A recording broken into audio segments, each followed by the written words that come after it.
રાજકોટના ધોરાજીના ગ્રામ્ય અને શહેરના વિસ્તારોમાં રસ્તાઓની હાલત અતિ દયનીય છે, જેના કારણે લોકો અને સ્થાનિકો ત્રાહિમામ પોકારી ઉઠ્યા છે।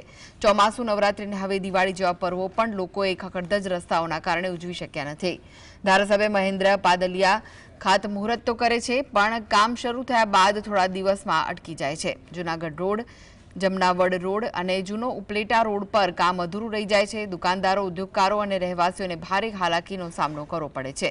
સ્થાનિકો ભ્રષ્ટાચારના આક્ષેપ સાથે સમયસર કામ પૂરું કરવાની માંગ કરી રહ્યા છે। આજે આ ઓવરબ્રિજ બનેલ છે। ઓવરબ્રિજ બન્યા પછી આજની તારીખે કોઈ કોન્ટ્રાક્ટરો હજી કોઈ હામું આમાં જોતા નથી। અમુક કામ થઈ ગયા પછી અત્યારે 6 મહિના કામ બંધ પડ્યા હોય છે, તો પણ એના હિસાબેથી કોઈ પરિસ્થિતિમાં કોઈ કઈ ધ્યાન દેતું નથી।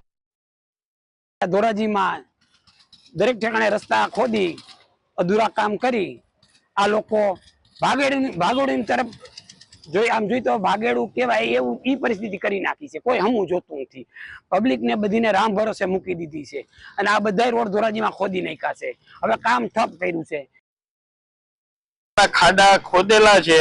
ચોમાસું આવી ગયું, નોરતા વહી ગયા, બધા એના ત્રાહીમામ પોકારી ગયા છે। હવે આ રોડ રસ્તા સાજા કરે તો સારી વાત છે અને અમારી એવી માંગણી છે કે તાત્કાલિક આ રોડનું કામ ચાલુ થાય।